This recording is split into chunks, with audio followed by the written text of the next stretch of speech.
আমাদের একটা এন্ড হবে আমাদের তরফ থেকে, এয়ারপোর্টের তরফ থেকে আমরা ম্যাক্সিমাম ফ্যাসিলিটেশন করার চেষ্টা করব আমাদের কার্গো যেন আমরা নিজেরাই পাঠাতে পারি। যে চার্জেসগুলো আছে সিভিল এভিয়েশনের, বিমানের, এই চার্জেসগুলো আওতায় মন্ত্রণালয়ের সেক্রেটারির নেতৃত্বে আমরা একটা মিটিং করেছি। সো আমরা এটা পূর্ণ বিবেচনা করছি।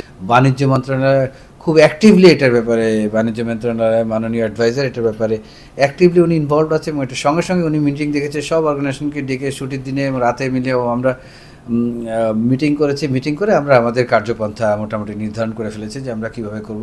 আমাদের একটা এন্ড হবে আমাদের তরফ থেকে, এয়ারপোর্টের তরফ থেকে আমরা ম্যাক্সিমাম ফ্যাসিলিটেশন করার চেষ্টা করব আমাদের কার্গো যেন আমরা নিজেরাই পাঠাতে পারি। বাণিজ্য মন্ত্রণালয় এটা নিয়ে খুব লিড ভূমিকা নিচ্ছে এটা নিয়ে, এবং আমরা আমাদের পক্ষ থেকে ম্যাক্সিমাম সাপোর্ট এবং সহযোগিতা করছি। আপনি জানেন গতকালকে আমরা বাণিজ্য মন্ত্রণালয়ের যে অ্যাডভাইজার আছে উনি গতকাল 2:30 থেকে 9:30 পর্যন্ত এয়ারপোর্টে ছিল। পুরো ফ্যাসিলিটিসগুলো উনি ঘুরে দেখেছেন, কীভাবে এটাকে আরও গতিশীল করা যায় সে ব্যাপারে উনি কথা বলেছেন। গ্রাসরুট লেভেল পর্যন্ত গিয়েছেন, আমাদের সাথে আলোচনা করেছেন এবং ওনার মন্ত্রণালয় থেকে সামগ্রিকভাবে সব কিছু মিলিয়ে ওনারা একটা ব্যবস্থা করছেন, যেন ফিউল প্রাইস, তারপরে আমাদের সিভিল এভিয়েশনের যে চার্জ আছে, বিমানের যে হ্যান্ডলিং চার্জ আছে এবং ল্যান্ডিং পার্কিং চার্জ আছে, প্রত্যেকটা বিষয় নিয়ে আমরা ইন ডিটেলস কিন্তু ইন ডেপথ আলোচনা করেছি।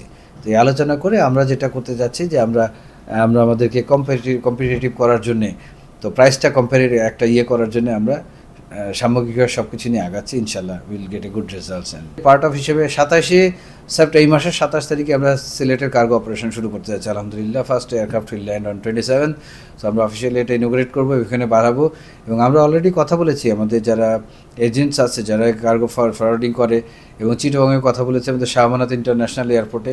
এইটা আমরা দ্রুত শাহ আমানত এয়ারপোর্ট থেকে শুরু করবো। সো আমি 3টা এয়ারপোর্ট থেকে ইমিডিয়েটলি শুরু করবো কার্গো অপারেশনস, সো দ্যাট আমাদের যে কার্গোগুলো চায় সেগুলো যেন আমরা এখান থেকে অপারেট করতে পারি। অ্যাডিশনালি সিলেটে আমাদের একটা হবে প্যাকিং একটা লাগবে, যেটা কৃষি মন্ত্রণালয়ের সাথে, সেটা নিয়েও আমরা আসলে কথা বলেছি। আমাদের মন্ত্রণালয়ের সেক্রেটারি মহোদয় এটা নিয়ে কথা বলছেন কৃষি মন্ত্রণালয়ের সাথে। প্যাকিংটা এবং ফ্রোজেন আইটেমস পাঠানোর জন্য যে ফ্যাসিলিটিস লাগে সেটা ওয়ার্ল্ড ব্যাংকের একটা প্রজেক্টের মাধ্যমে আছে এখানে, সেটার মধ্যে যদি আমরা করতে পারি খুবই ভালো হয়, বা যদি না করতে পারি তাহলে কী প্রসেসে করা যায় এটা নিয়ে আমরা কথা বলছি এবং এটা দ্রুত আমরা করে ফেলবো।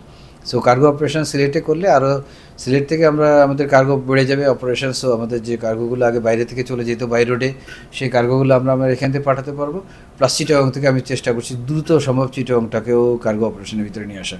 তো 3টা আন্তর্জাতিক বিমানবন্দর যদি কার্গো অপারেশন আমরা করে ফেলতে পারি আল্লাহর রহমতে, এবং যদি ফ্যাসিলিটেট করতে পারি, কারণ এখানে অনেকগুলো অর্গানাইজেশন জড়িত থাকে। বিমানের লোডার, বেলি লোডার লাগে, তারপর আপনার আপ লোডার লাগে, যে টপ যদি বড় এয়ারক্রাফট আসে উপরে উঠিয়ে যে লোডিং করার ক্যাপাসিটি সেটা টপ লোডার লাগে। তো এইটা প্লাস ম্যান পাওয়ার লাগে। সো সিলেটে ওনারা আমাদেরকে সাহায্য দিচ্ছেন অ্যাক্টিভলি। আমি বিমানের চেয়ারম্যান এবং অন্যদেরকে ধন্যবাদ দিব। আমরা প্যালেটগুলো গতকালকে চিটাগংয়ে সিলেটে পাঠিয়ে দিয়েছেন প্যালেটগুলো। সো 27 তারিখে যাতে অপারেশন আমরা শুরু করতে পারি। সিমিলার ওয়েতে আমি চিটাগংয়েটা অতি দ্রুত অ্যাকশন নেব যাতে চিটাগংয়ে আমরা এটা করতে পারি।